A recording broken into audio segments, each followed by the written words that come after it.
Here we go, making a bunch of noise again. Got the HydroVac running in the background, cleaning out some storm catch basins. Check it out.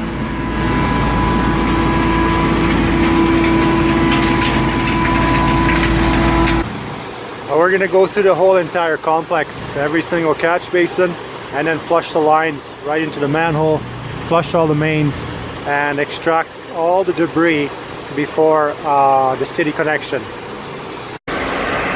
Okay, now we're flushing the line. Watch this.